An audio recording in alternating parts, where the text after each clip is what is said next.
Oi, pessoal.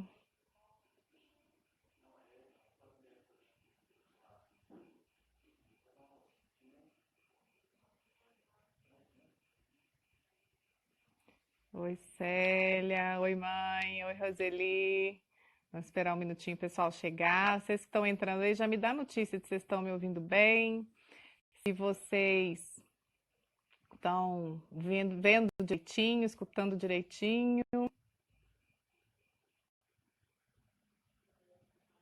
Vai sinalizando aí pra gente. Daqui a pouquinho a Luísa chega para a gente conversar sobre esse assunto.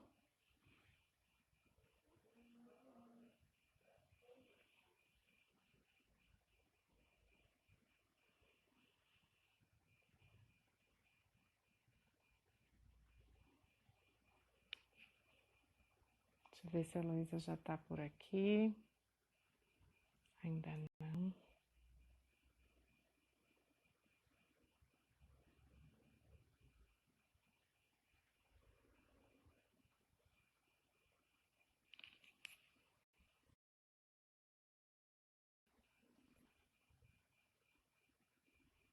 Tem alguém estressado aí?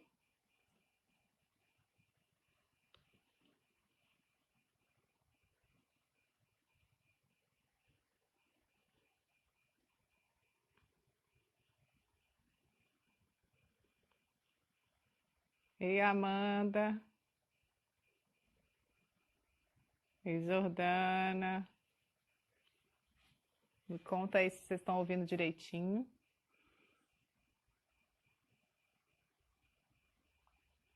Isso. Pode ir mandando coraçãozinho, que aí eu sei como é que é. Ah, a Luísa chegou. Ei, Lu, vou te chamar aqui, tá?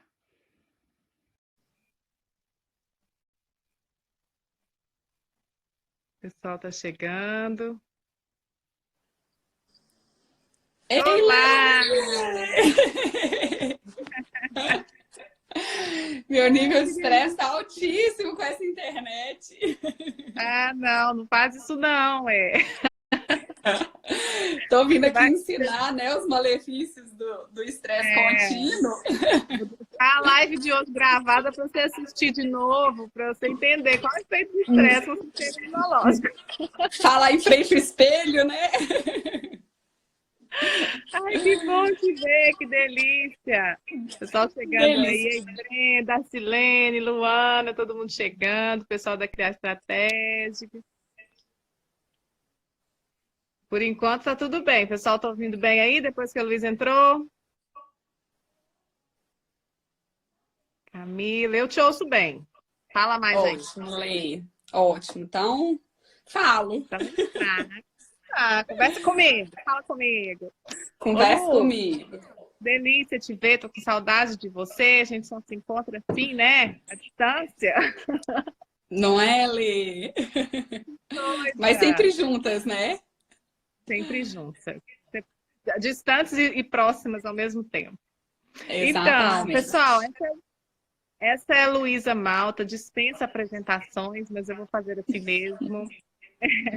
A Luísa é minha parceirona no projeto de resiliência, né? Me arrasa na coerência cardíaca. Quando eu tenho alguma dúvida sobre como é que a cabeça funciona, o que que conecta com o que e produz o que, é a Luísa que eu penso, né? Lu, como é que é? O que que faz o quê? O que que liga o quê? Ela sabe muito sobre biopsicologia, sobre meditação. Muito orgulho de ter te conhecido. Não, Consteladora Lê. também, né, Lu? O pessoal está aí chegando, o pessoal que participou com a gente hoje, o pessoal que estava no grupo de resiliência está chegando aí também, mais um pessoal. E é um momento mais do que oportuno, né, Lu, para a gente conversar sobre essa questão do estresse e o estrago que ele faz, né, no nosso sistema imunológico, né? Tanto que manter o nosso cérebro em um estado de ansiedade, em um estado de sobrevivência, né, de ameaça, faz com que o nosso corpo fique sobrecarregado também. E aí eu queria que você contasse para a gente um pouquinho disso, como é que funciona, né, esse mecanismo. Exatamente, Lê. Assim, é até um dos motivos do porquê eu uso a biopsicologia, né, como assinatura. Porque, para mim, eu não consigo compreender o ser humano, eu não consigo compreender o funcionamento, inclusive, das nossas emoções, sem considerar a nossa biologia, sem considerar o nosso funcionamento perfeito fisiológico mesmo. E esse estado, né, o nosso estado, o estado das emoções, o estado dos pensamentos, ele tem uma interferência 100% no nosso corpo, e o nosso corpo tem 100% interferência também no nosso estado emocional. Um exemplo bobo que eu uso para mostrar para todo mundo isso é que todo mundo fica com raiva quando está com fome, todo mundo fica nervoso quando está com fome. Então, é uma resposta completamente fisiológica que muda o nosso estado, muda o nosso humor, né? Interfere diretamente no nosso humor. O tanto que a privação do sono também faz um estrago, né, no nosso estado de humor, na nossa capacidade de concentração, como é que tá todas essas características aí cognitivas estão relacionadas também, né, à emoção. Como é que o corpo está todo, né, conectado? Ele está todo interligado, E eu tava aqui revisando as coisas para a gente ter esse bate-papo. Eu falei assim, meu Deus, não posso dar aula de fisiologia, não posso dar aula de fisiologia, porque eu amo esse assunto, eu amo falar sobre isso, né, Lê? Acho que cada vez que você me ouve falar, você ouve mais uma coisa diferente, né? Não, e toda vez eu pego, ó, papel, caneta aqui, porque alguma coisa a mais eu vou conectar de novo. Então, vamos lá, gente. Primeiro, eu gostaria de explicar o que é o estresse. Então, a gente pode ter 3 tipos de estresse. A gente tem um estresse que ele é patológico, que é, por exemplo, o nosso corpo ele entra em estresse quando você está com vírus, bactéria, quando ele tá adoecido realmente. Então, a gente tem esse tipo de estresse que é o estresse patológico. A gente tem o estresse psicológico, né? A gente tem o estresse causado por um estímulo interno e a gente tem o estresse que ele é causado pelo estímulo externo. Normalmente, o estresse causado por um estímulo externo, quando o estímulo vai embora, o nosso corpo se autorregula. E quem que regula? Que parte do nosso corpo que se regula, né? Esse estado de regulação chama-se estado de homeostase. É o nosso hipotálamo, a nossa hipófise e a glândula adrenal. Então, esses 3, eles formam juntos como se fosse um sistema só de resposta a estresse e eles são responsáveis pelo nosso estado de homeostase. O que é esse estado de homeostase? O seu corpo, então, uma temperatura abaixa, se você está num lugar e a temperatura abaixa bruscamente, o seu corpo ele precisa adequar essa nova temperatura e ele vai ter algumas respostas fisiológicas para ele se adequar a não sentir frio demais, ele não entrar em hipotermia, por exemplo. Então, esse estado é o estado de homeostase que o nosso corpo atinge naturalmente quando a gente tem um estresse externo. O problema é que a gente tem estresse, vários estresses, né, externos, vários fatores estressores externos em contato com a gente o tempo inteiro, como, por exemplo, notícias, o ladrão que pode entrar em casa, o boleto que não foi pago, a criança que acabou de subir em cima da escada, você tá vendo que ela tá quase caindo, as mães, né, coitado, fatores estressores das mães, né, Leo, que não falta. Socorro! Mas é aquele susto que você... E logo, logo o seu corpo volta ao estado normal. A gente tem o estresse que ele é causado por fatores psicológicos, fatores de dentro para fora. Então, a preocupação excessiva. Então, um exemplo que eu gosto muito de falar é, por exemplo, as pessoas que ficam muito preocupadas, muito estressadas com a dieta, elas vão ter uma dificuldade imensa de emagrecer, não só porque vai ficar muito duro, mas é porque, de fato, o nível de estresse dela vai ficar muito alto. O estresse engorda, gente. Então, toda essa pressão interna, a insegurança, todo fator que a gente pode alimentar dentro da gente, isso também causa um estresse. Então, fisiologicamente... O corpo não sabe a diferença entre o que está acontecendo e o que a gente está imaginando, né? E o que tá, exatamente, o corpo não sabe essa diferença. Para o nosso cérebro é o melhor simulador que existe. Então, se você fechar seus olhos com muitos detalhes, né, com muita intensidade, imaginar que você está pegando um limão, mordendo o limão, o seu corpo vai ter uma resposta fisiológica daquilo, você vai salivar. O seu corpo, ele não sabe o que é mentira, né, o que você está imaginando e o que de fato realmente está acontecendo. Mas esses estresses, Lê, o que eu queria deixar bem claro é que ele pode ser engatilhado por um fator externo, mas pode ser que você também sozinha na sua casa, lá bonitinha, linda, maravilhosa, você sozinha engatilhe essa resposta de estresse através do seu pensamento. Então, eu só falar a questão do estímulo, tá? Então, o estímulo ele pode ser externo, o estímulo pode ser interno. E aí, a permanência desse estresse é o que vai fazer a diferença, que a gente ter esse sistema de homeostase trabalhando super bem. Então, a primeira estrutura, assim, envolvida no estresse é o nosso hipotálamo. O hipotálamo, ele controla vários hormônios, ele praticamente manda no cérebro. Ele manda em boa parte assim do cérebro, ele é um bom boss. E ele regula hormônios sexuais, fome, sede, temperatura. É o hipotálamo que vai fazer o controle da dilatação da pupila, batimentos cardíacos, temperatura corporal e tudo mais. Então, o hipotálamo ele está diretamente ligado à nossa hipófise. A hipófise, ela trabalha só com secreção hormonal também. E a hipófise ela tem duas estruturas, mas a estrutura que mais interessa da gente falar aqui, né? Porque são os problemas causados pelo estresse que a gente mais vê, que a hipófise ela está responsável pelos hormônios da tireoide, pelos hormônios do crescimento, né? A secreção do GH. O GH é um hormônio do crescimento que muita gente também, né, para quem quer ganho de massa, quem quer aumentar o volume de massa magra, é um hormônio super importante. E quem regula isso tudo é a hipófise. A hipófise também regula os nossos hormônios sexuais. E a adrenal vai estar ligada 100%, né, lá nos nossos rins, principalmente porque nas situações de estresse a gente produz não sei pronunciar, é uma palavra muito complicada, mas a gente produz como se fosse um hormônio que ele faz com que os nossos rins mantenham, né, retenha todo o líquido dentro da gente, faz com que a nossa pressão arterial aumente e também o nosso batimento cardíaco aumente. Então, essas são as estruturas principais envolvidas pelo sistema de homeostase. Então, quando tá tudo lindo, bonitinho, maravilhoso, esqueci de um detalhe assim, importantíssimo.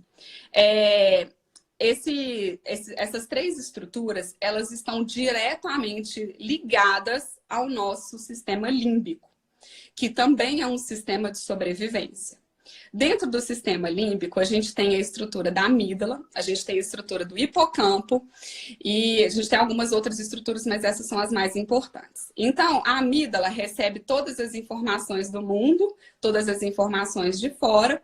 O hipocampo é como se fosse a bibliotecária, que ela recebe essas informações, deixa lá aquelas informações de noite, quando a gente vai dormir, o hipocampo vai lá e salva aquelas informações em cada área, cada área respectiva. O que isso quer dizer, então, gente? Que memória... Da biblioteca, né? Exatamente. Memória, organização de pensamento, isso tudo a gente precisa dormir. É durante o sono que o nosso cérebro consolida essas memórias. Então, mas essas duas estruturas... As mamães, às vezes, ficam muito incomodadas, especialmente quando ainda estão com os bebês aí nessa fase de 6 meses a 1 ano, que já estão ali com a privação de sono ainda cada vez mais tempo, né? E aí começa a falar assim, acho que eu não estou dando conta, acho que eu estou precisando tomar um remédio, porque eu não estou mais lembrando das coisas, né? Ficou tudo relacionado à privação do sono, né? Muito, muito.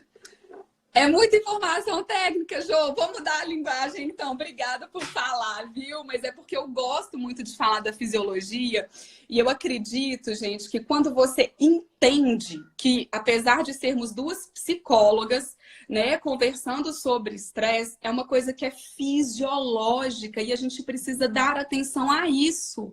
Isso é uma coisa que se você, através, né, da respiração, através da meditação, uma coisa que é simples, você consegue, de fato, melhorar o seu funcionamento fisiológico. Você tem poder, sim, sobre o seu corpo.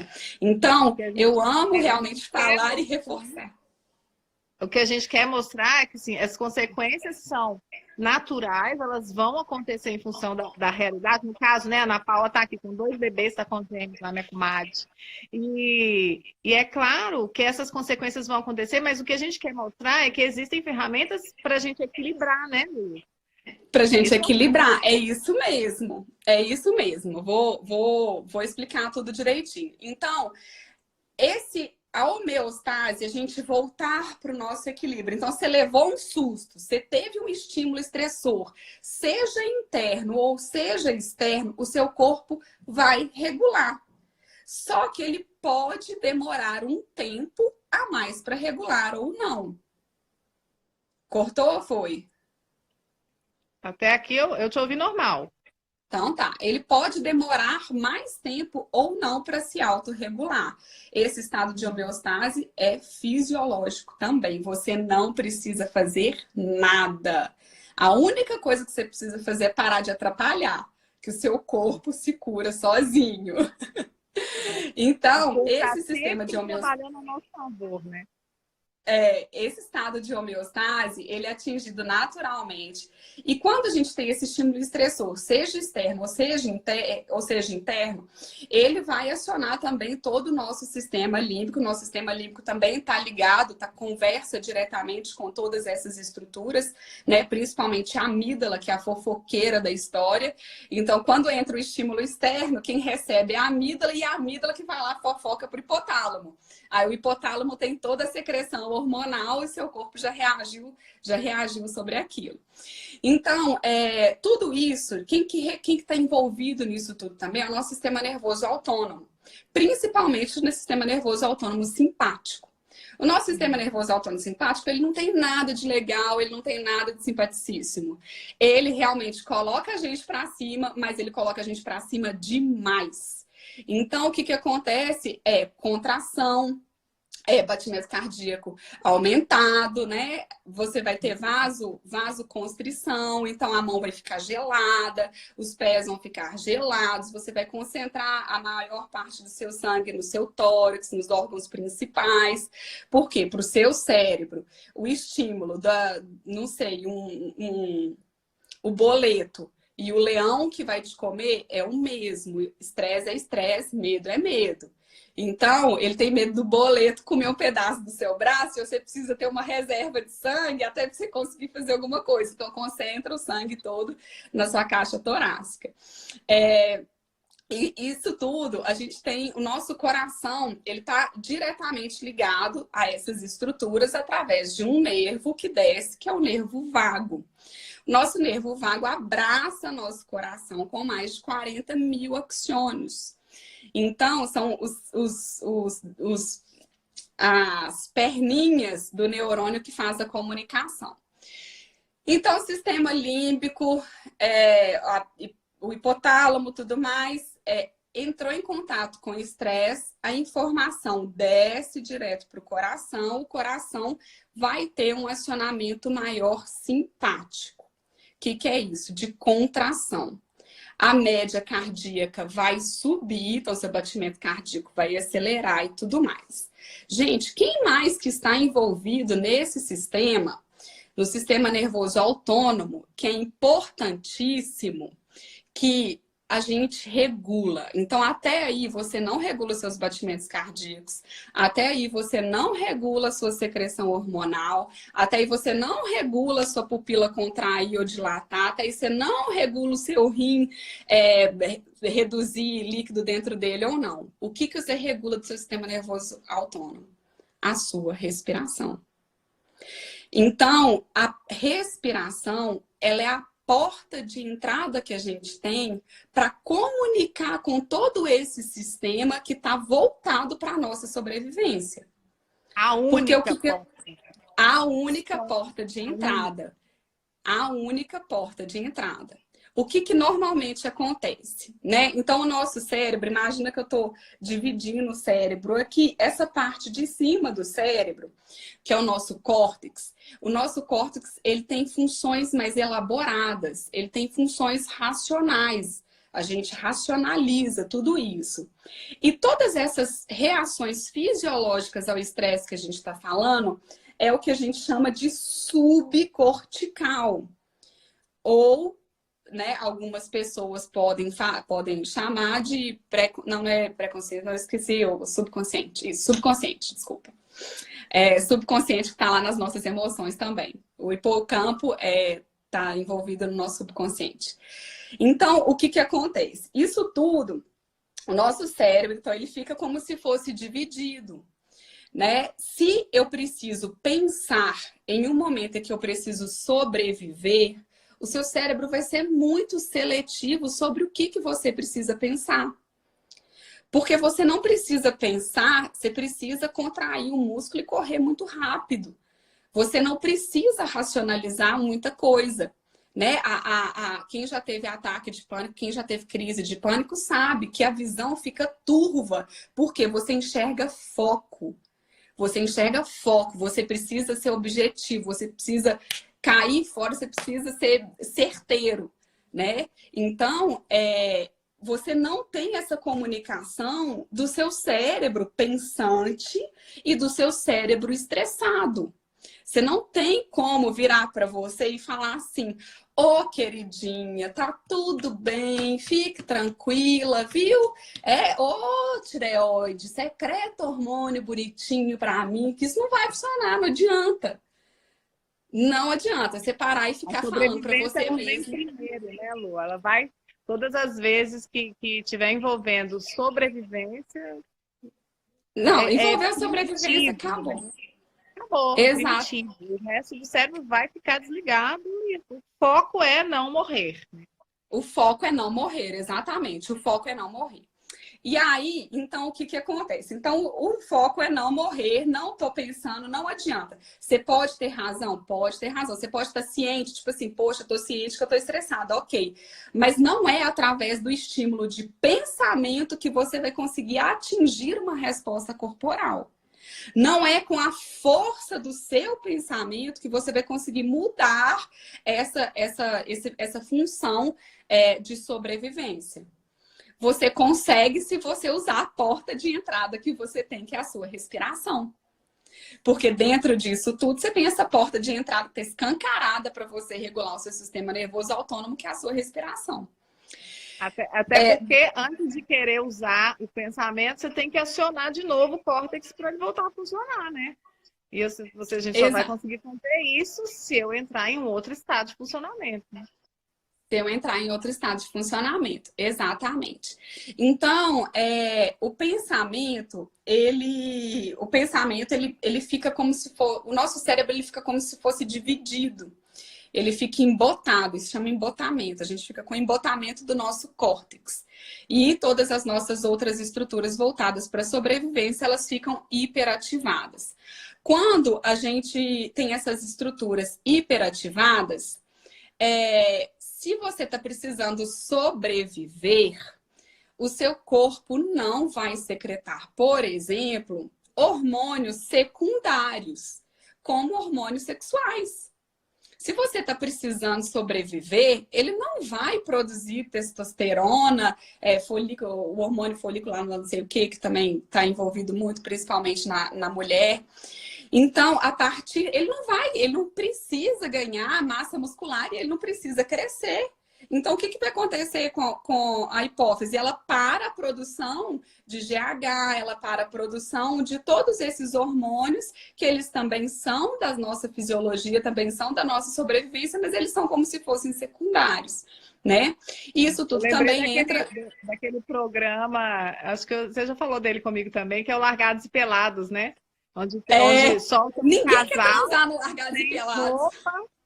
numa floresta, eles têm que sobreviver em condições completamente adversas, estão lá pelados e nunca acontece, né? De um ficar sexualmente interessado pelo outro. Interessado pelo outro, exatamente. É. E é super interessante, porque eu sou viciada em largados e pelados, gente. Minha ASP altíssima, tá? E eu acompanhei o completo, a tribo, né? O Largados e Pelados, a tribo. E foi muito interessante que no final eles mostraram quando eles chegaram no hotel. E aí, o tanto de cabelo que eles perdem depois que eles tomam banho, todas as reações de estresse. Então, esse estresse que eles entram é um estresse crônico, né? Então, é isso que eu ia falar. Então, você tem esse estímulo de estresse que, se você deixar o seu corpo se acalmar, ele se cura e se regula sozinho. Só que se o estresse continua, ele vira um estresse crônico. E esse estresse crônico vai causar danos, né? De acordo com a intensidade desse estresse. Então, o estresse patológico, gente, é só o estresse causado por algum adoecimento. É só para não confundir essa palavra patológico com o crônico, tá? Então, o estresse contínuo, apesar dele ser patológico, ele não é causado por uma patologia. Então, o que que acontece? Se o seu corpo está todo preparado para sobreviver, ele não vai querer produzir hormônios para você ganhar músculo, ele não vai querer produzir hormônios sexuais, ele não vai produzir hormônios da tireoide, por exemplo, apesar de também serem importantes, mas ele entra dentro dessa classe dos secundários. E o que que o seu corpo vai sobreviver? O que que seu corpo vai produzir? Produzir hormônios para sua sobrevivência, adrenalina principalmente. Por quê? Porque a adrenalina precisa, né, agitar, precisa ter força. Então, todo... Hã? Se precisar lutar, para correr. Exatamente, precisa lutar e tudo mais. Então, você tem a secreção da adrenalina, você tem a secreção principalmente também da noradrenalina. Então, o que que acontece? A Ale adora essa explicação, né, Ale, do sequestro da amígdala. Eu já anotei uma vou anotar tudo de novo. Anota tudo de novo aí, Lê. Então, o que que acontece? Quando a gente joga muita adrenalina no nosso corpo, a adrenalina, então eu adoro fazer desenhos, viu, gente? Eu acho que vocês conseguem, dá para visualizar melhor, apesar de ser péssima desenhista. Deixa eu fazer um canalzinho aqui. Então, isso aqui, ó, tá dando para ver? Ui, iPad não vira. Isso é como se fosse uma perninha do neurônio. Aqui, Arreda para trás. Uma perninha. Arreda a imagem para trás. Do neurônio. Agora sim. Uhum.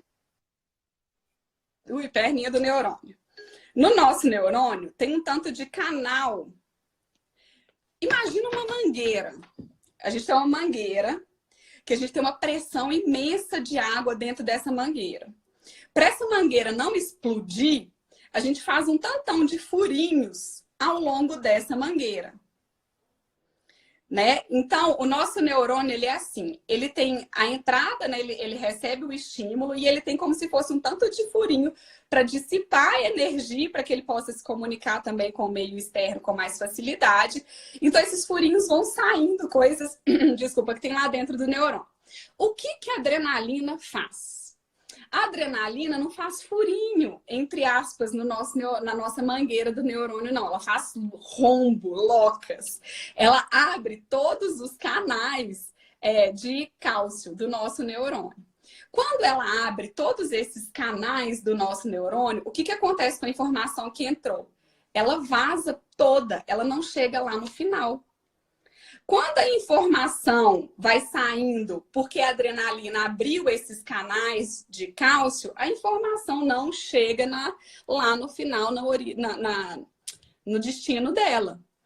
Então, o nosso sistema límbico, que também tem um feixe de nervos ligados ao nosso córtex pré-frontal, que é responsável pelas nossas escolhas, fica incomunicável, porque isso fica rompido. Porque a adrenalina não deixa com que a informação chegue daqui para cá e nem daqui para cá. Então, acontece o que a gente apelida de sequestro da amígdala. Não tome decisões quando você está com raiva. Não tome decisões quando você está nervosa. Por quê? Porque o seu cérebro está todo desconectado. Você realmente não está pensando bem. Você conta só até 10, reage. 100 mil. Você só reage, né? Só reage mesmo.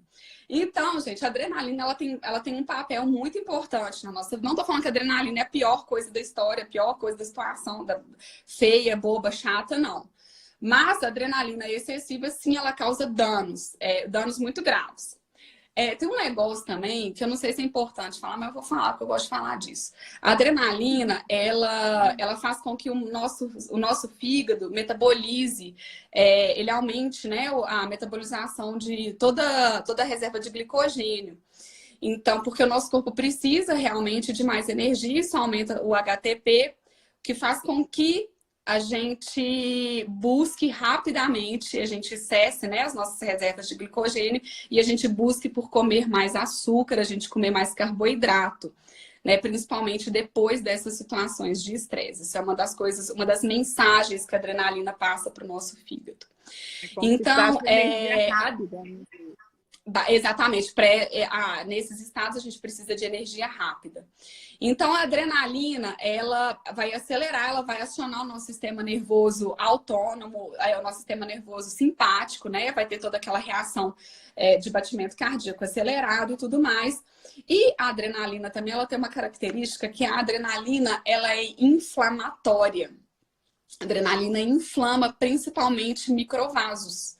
Então, ela cai na nossa corrente sanguínea e ela é inflamatória. Aumentando, gente, né? Todo mundo sabe que hoje em dia o que a gente mais quer combater é a inflamação. Todo mundo ama anti-inflamatórios naturais, a cúrcuma, as frutas vermelhas, antioxidantes, exatamente, para a gente ter a pele linda, ficar sempre com essa carinha de jovem, né? Todos nós adoramos isso. E por quê? Porque isso tem um papel importantíssimo realmente na nossa saúde. No entanto, que o estresse, muitas vezes, ele pode ser chamado de estresse oxidativo. Eu vou explicar por quê. Então, a adrenalina ela é altamente inflamatória. Ela vai aumentar a inflamação de vasos, ela vai aumentar a inflamação de estruturas também. Qual anti-inflamatório natural que a gente produz? Que a gente também toma a gente toma o feito em laboratório sintético, o cortisol. Então, quando a gente está com a adrenalina lá em cima durante muito tempo, a gente precisa aumentar o nosso nível de cortisol para a gente desinflamar o nosso corpo, que está completamente inflamado pelo nosso estresse. E aí começa uma... Hã? Aí lascou. Aí lascou, exatamente. Aí lasca tudo, né? Oi, gente, é muito interessante você pensar, né? Porque assim, se o seu corpo ele entra nesse estado de estresse, todas as outras coisas serão secundárias, né? Então é óbvio, e é uma cascata de evento, né? É uma escadinha mesmo que você tem que tentar parar o mais rápido possível. Antes que acaba chegue... virando um ciclo vicioso mesmo, né? Uma coisa vai levando a outra, que leva de novo a outra, e ou a gente interfere diretamente para acionar o sistema parasimpático, ou isso vai se tornando cada vez mais crônico, né? Exatamente, exatamente. Então, e aí, Lê, você falou tudo, você falou do parasimpático, que é o freio disso tudo, né? Quem vem botando ordem quem vem controlando a galera é o parasimpático. É o que a gente consegue acionar, né, com o poder da nossa respiração. Então, a gente produz o hormônio do cortisol para gente desinflamar. Nisso tudo, eu tô tentando ver uma forma simples de explicar para vocês, sem entrar na questão do glóbulo branco, glóbulo vermelho e tudo mais, porque eu acho que fica muito complexo. Mas se o seu corpo está preparado para correr de um leão, ele não vai estar preocupado naquela hora em combater o vírus. Ele não vai estar preocupado naquela hora em combater um agente que está talvez entrando ali, naquele exato minuto. fica como se fosse uma porta de entrada. O nosso sistema imunológico ele fica voltado para uma outra coisa que não para esse combate, essa força.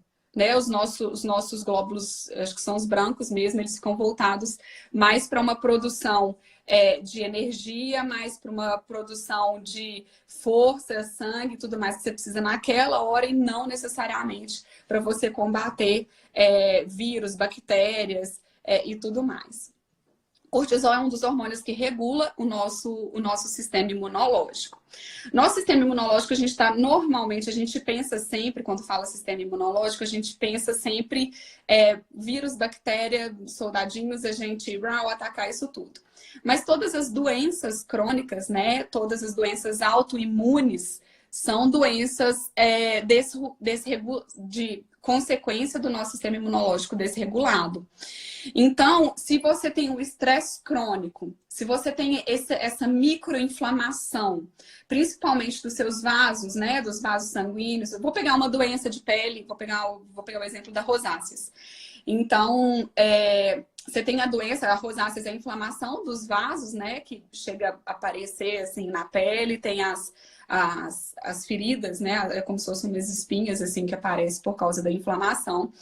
E nisso você está ali num quadro bem subclínico, porque essa inflamação ela não provoca nenhum desconforto, ela não é observável, né, de uma forma bem exame de sangue, você não vai pegar essa inflamação no seu corpo. Mas com o tempo que o seu corpo vai ficando inflamado, então as doenças, as ites, né, as rinites, as artrites, todas as ites que são de fundo inflamatório, ela já é um sinal de alerta que o seu sistema imunológico ele está trabalhando sobrecarregado, tem muito tempo que ele não está dando conta. Por quê? Porque ele está combatendo inflamação de estresse, ele está com o cortisol lá em cima e está lesionando, está causando como se fosse realmente causando... Lê? Oi, pode falar. Oi. Tá indo? Causando realmente como se fossem lesões. Um dia, agora, nessa questão do coronavírus toda, assim, umas amigas me perguntaram o que elas deveriam comer para aumentar o sistema imunológico delas. E a minha resposta foi um memezinho que eu vi, que eu achei sensacional, que você pode se alimentar muito bem, você pode tomar própolis com limão em jejum todos os dias e glutamina. Você pode praticar atividade física regularmente, 30 minutos todos os dias, mas se você não cuidar das suas emoções, você vai adoecer. Porque todo esse substrato, é claro que ele vem ajudando o seu corpo, mas ele vai ser muito secundário. Então, o principal para a gente melhorar o nosso sistema imunológico e para a gente diminuir o índice de inflamação do nosso corpo é a gente aprender a desligar isso tudo. Como que a gente faz isso? Através da nossa respiração. E eu amo esse órgão lindo, maravilhoso que é o nosso coração, que ai, o coração, gente, eles descobriram que o coração manda mensagem 70% para o cérebro, que o coração ele tem um sistema nervoso independente, que o coração manda e o corpo obedece. Antes todo mundo achava que o cérebro mandava e o coração obedecia, e eles viram que o negócio não é bem assim não, que o coração manda sim, que o coração não é só... Exatamente, o corpo físico, emocional e saúde. Eu costumo falar, Lu, que não existe diferença entre saúde física e saúde emocional. Saúde é saúde. Porque você tem uma pessoa que ela não tem saúde emocional, ela está doente.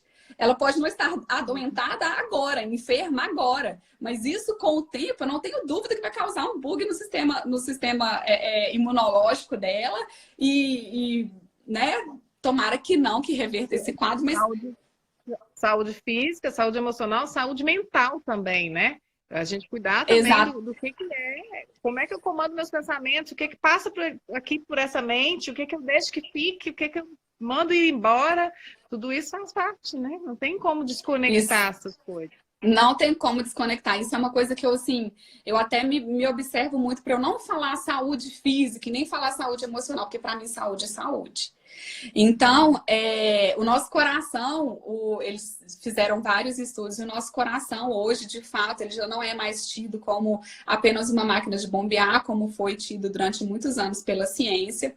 E o nosso coração, a gente, através da respiração, que a gente tem essa porta de entrada de controle do nosso sistema nervoso simpático e parasimpático, nosso sistema nervoso autônomo, se a gente consegue respirar de uma forma regular, então se a gente, porque é voluntário, se você inspira em 5 segundos e expira em 5 segundos, inspira em 5 segundos, expira em 5 segundos, a sua respiração ela começa a formar como se fosse uma onda. E aí, o seu coração, ele tem um acionamento máximo de força, de potência dele. Quando a sua respiração, ela entra junto nessa potência do seu batimento, porque uma hora vai entrar, o que acontece? A sua respiração arrasta essa resposta do seu coração e a onda do seu batimento cardíaco fica igual à onda da sua respiração. Então, a sua respiração é sistema nervoso autônomo também, que você está controlando. Simpático, parasimpático, simpático, parasimpático, simpático, parasimpático. Com o tempo que essa onda começa a ficar regular, o seu sistema nervoso simpático começa a se regular e a sua onda cardíaca começa a se regular também. Através disso, a gente tem uma resposta fisiológica que chama barorreflexo. E através do barorreflexo, o corpo entende. Então, se o batimento cardíaco eu vou explicar muito a grosso modo, viu, gente? Se tiver cardiologista, médico aí, por favor, perdoe a simplicidade que eu estou explicando isso. Se o seu coração está acelerado, a sua pressão precisa estar baixa, naquele exato segundo. Se a sua pressão, se o seu batimento está baixo, a sua pressão precisa estar alta. É como se fosse a sua pressão cardíaca, ela é contrária, a pressão arterial ela é contrária ao sistema simpático e parasimpático. Mas através desse barorreflexo, você tem o controle também da sua pressão arterial. Então, a sua pressão arterial começa a ficar tranquila, né? A sua pressão arterial, o seu batimento cardíaco, a sua respiração. Aí o coração, através do nervo vago, avisa para o sistema límbico que tá tudo bem. Tipo assim, como assim que você tá lutando com essa guerra inteira, sendo que aqui embaixo tá tudo regular, tá tudo bonitinho. E aí, o que acontece é que o sistema límbico e esse sistema de homeostase, a homeostase ela é ativada, o sistema límbico desliga o sinal de alerta e o seu corpo se regula sozinho. Então, é muito comum a gente experienciar em meditação, em exercícios de respiração, lacrimejo, a gente começa a lacrimejar, a gente começa a bocejar, a gente começa a sentir frio, a gente começa a sentir um tanto de coisa. Isso é o quê? É o seu corpo tentando entrar em estado de homeostase. Quando você enfia a mão no gelo, depois você tira, a sua mão depois vai ficar muito quente. O seu corpo tentou regular durante aquele tempo, mas ele precisa de um tempo. Quando você estava lá no gelo, seu corpo estava tentando esquentar a sua mão. Só que ele mantém isso durante um bom tempo. Até ele entender que aquele estímulo já passou e ele desligar aquilo, demora um tempo. É a mesma coisa. A gente começa a lacrimejar, a gente começa a transpirar. É comum a gente sentir o corpo dar uns tremelique, né? Uns negócios assim, meio doido. Então, uns espasmos, obrigada, Lê, pela palavra. É comum a gente perceber esses espasmos, que é o nosso corpo tentando se autorregular sozinho. Então, gente... Agora travou um pouquinho, Lu. Voltou? Agora travou aqui um pouquinho. Você estava no então, gente? Voltou? Voltou. Então, o nosso corpo, ele se regula sozinho. A gente só precisa deixar. A gente precisa permitir que o corpo faça isso. Como? Desligando o sinal de alerta que faz com que o estímulo externo ou interno, ele se prolongue. Né? Então, quando a gente vai deixando esses estresses, mesmo que curtinhos, mesmo que pequenos, quando ele se torna contínuo, isso se torna crônico. E crônico buga, sim, o nosso sistema imunológico, principalmente por causa do cortisol, principalmente por causa do excesso de adrenalina, né? A gente está com a gente tem a tireoide, né? O fígado, o fígado também ligado à insulina. Então, assim, o seu corpo ele está todo interligado.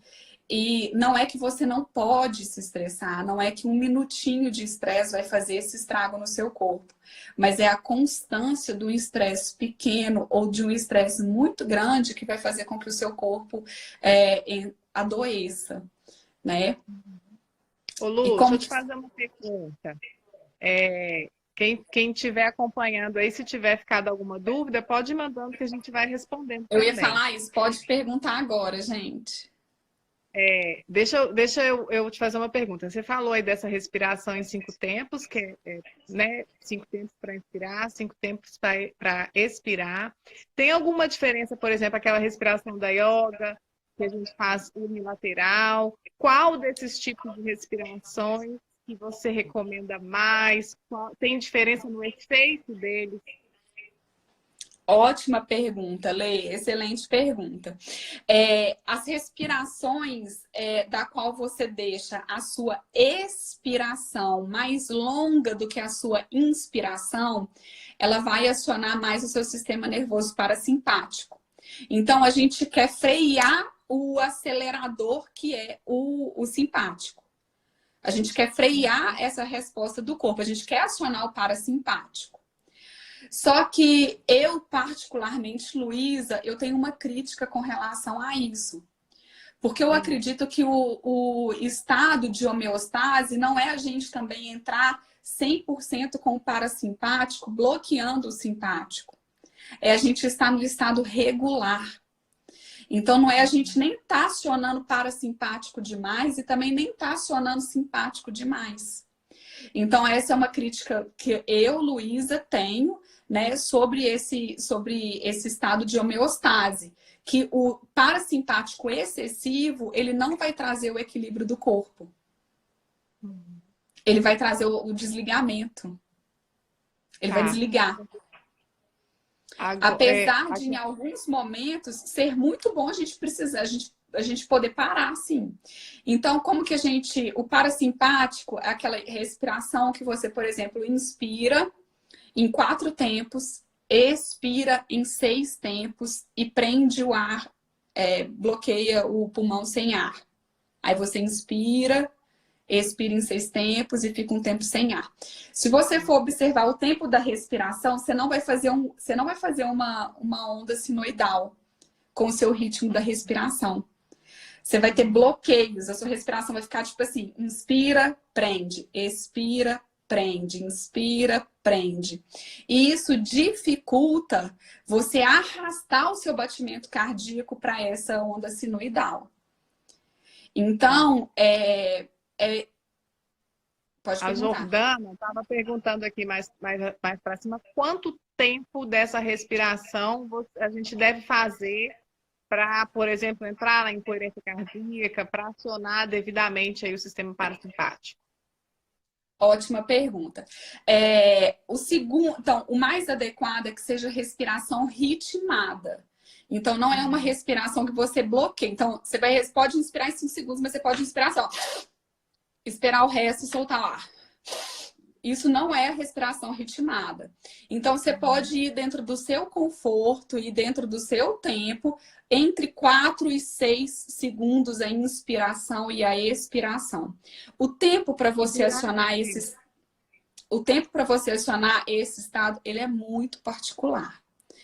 Ele é particular, mas é quase que imediato.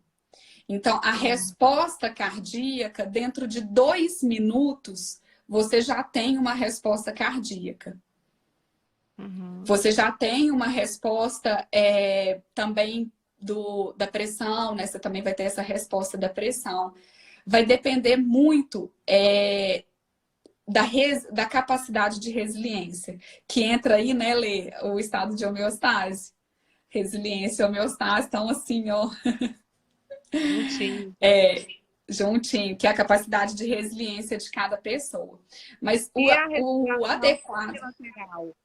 O que você me A diz dela? respiração bilateral, ela é maravilhosa, essa respiração do yoga. Eu pratico muito essa respiração bilateral do yoga, porque ela é contínua.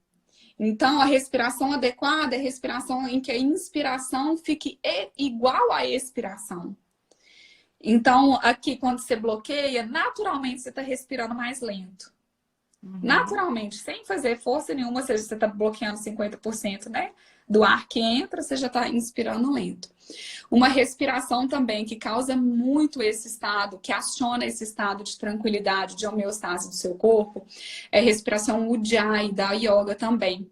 Que é aquela respiração que você respira fazendo o som do mar. Você inspira. Vou colocar o telefone mais perto para vocês ouvirem. Claro, não vou colocar na minha cara, né? Peraí.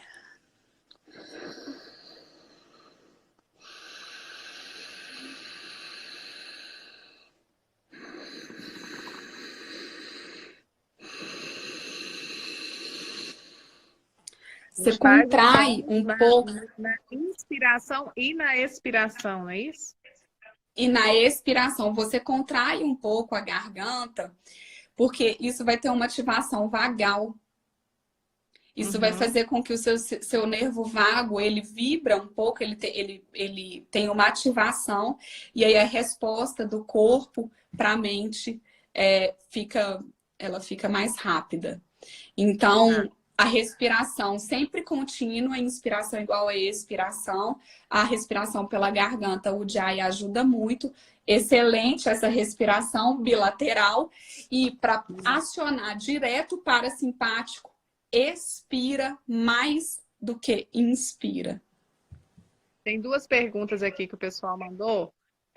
Uma sobre o que você acha da respiração circular, respiração do fogo. Adoro, adoro, adoro! É uma técnica de respiração muito legal, né? Então, esqueci o nome dele, é o Wuf, alguma coisa, né? Wim Wuf, um trem assim. A técnica dele não sei, eu não lembro o nome dele, mas a técnica de respiração dele, que ele desenvolveu, realmente é muito legal, é muito bacana. Vai melhorar o seu sistema imunológico, porque a sua respiração, você vai acionar o parasimpático, acionando o parasimpático, você vai desligar isso tudo, mas não é coerência cardíaca e não causa coerência cardíaca. A coerência cardíaca é quando o seu batimento cardíaco ele acompanha esse ritmo coerente, né, da sua respiração. Então, é uma resposta fisiológica que, com o tempo, o seu corpo ele aprende que aquele estado é o estado normal. Então, é o estado de homeostase. Por isso que eu falo que... Como que é essa respiração circular? Nossa, respiração circular aí eu prefiro indicar, né, que vocês procurem pela técnica dele. Eu fico insegura em ensinar, porque pode causar tonteira e tudo mais. Mas, basicamente, você inspira...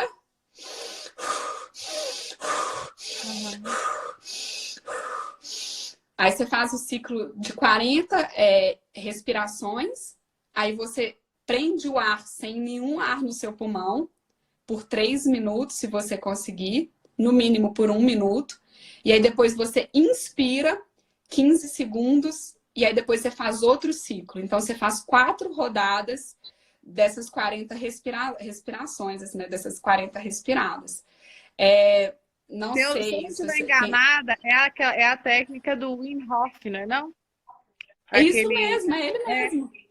Quem quiser entender um pouquinho mais, tem o documentário no Netflix, que é o Goop Lab. O segundo episódio é sobre essa técnica dele, os banhos gelados. É muito interessante, eu amo também.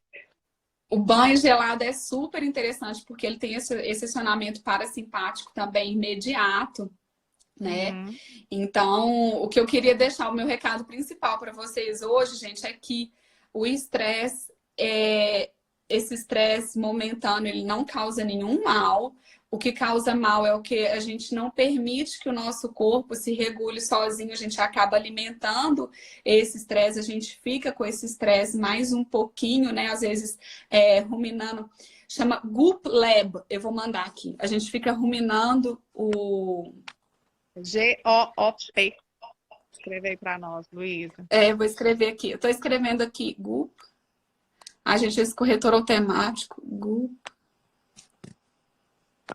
Lab. Tem mais É o segundo perguntas? episódio. Segundo episódio. Tem no Instagram também, vocês acham, se não me falha a memória, o Instagram dele é The Iceman. E tem vários vídeos dele, do IGTV, dessa conta dele, que mostram alguns exercícios desses de respiração. Ele tem um Ô, Lu, aplicativo. tem um aplicativo também, né? Eu não conheço. Tem um o aplicativo também. Me perguntaram aqui, independente da expiração pela boca ou pelo nariz. Então, dependendo da técnica de respiração, eles vão falar para você inspirar pelo nariz ou pela boca e tudo mais. A prática da coerência cardíaca, ela vai ser de acordo com o que fique mais confortável para você. Porque o mais importante é a gente buscar essa potência da respiração e a constância da respiração para o seu coração acompanhar essa constância também. Então, não importa se é pela boca, se é pelo nariz, o que for realmente mais confortável, mas o nariz foi feito para respirar e a boca foi feita para comer. Então, né, com o tempo do seu conforto, você vai adequando aí essa respiração. Mas a dúvida também tinha perguntado qual é o tipo de respiração ideal para os momentos de estresse intenso. Momentos de estresse intenso. Então, vamos lá. O ideal, na verdade, é que a gente faça com regularidade, né? Para não chegar ao estresse intenso. Ao estresse intenso. O seu corpo se regula se você deixar que ele se regule. Então, o problema é que nesses momentos de estresse intenso, a gente se agarra aos nossos pensamentos e a gente acredita que a gente precisa fazer alguma coisa para a gente solucionar aquele problema. A gente não precisa. Então, a respiração seria a respiração. Eu sempre vou na respiração regulada, porque eu não quero acionar excessivamente um descanso, acionar excessivamente uma passividade. Eu quero só deixar o meu corpo em equilíbrio. Então, a respiração, mesmo para momentos de altíssimo estresse, é a respiração da coerência cardíaca. A metáfora que eu faço é a seguinte: eu saio, né, todos os dias da minha casa sem guarda-chuva, praticamente todos os dias. E aí tá chovendo e eu vou correndo assim, começa a chover, eu preciso chegar até meu carro e eu vejo uma marquise. Eu vou molhar até chegar nessa marquise. Eu vou chegar lá nessa marquise, eu vou esperar um pouquinho a chuva passar, mas eu vou molhar até eu chegar no meu carro. Pode ser que naquele momento que eu tô lá esperando, a chuva diminua e eu molhe menos? Pode. Ok. Isso é você utilizar tanto a meditação quanto a respiração em um momento de estresse. É você entrar debaixo de uma marquise. Você vai molhar, você vai estressar, você vai ter um malefício de qualquer forma. Pode ser que seja menos, mas aquilo vai acontecer. Você praticar exercício de respiração, principalmente da coerência cardíaca, todos os dias, é você sair todos os dias com guarda-chuva. Pode ser que você não utilize ele, né? Pode ser que você não precise dele, mas você já tá lá com ele. Se chover, você abriu. Você vai molhar? Muito menos. Mas você ainda vai molhar. Mas você vai molhar muito menos. Ô, Lu, faltam 15 segundos para acabar esse Instagram, essa live, meu Deus. Dúvidas! Gente, manda as dúvidas aí no inbox que a gente vai respondendo depois. Lu, te amo. Muito obrigada pelo seu tempo.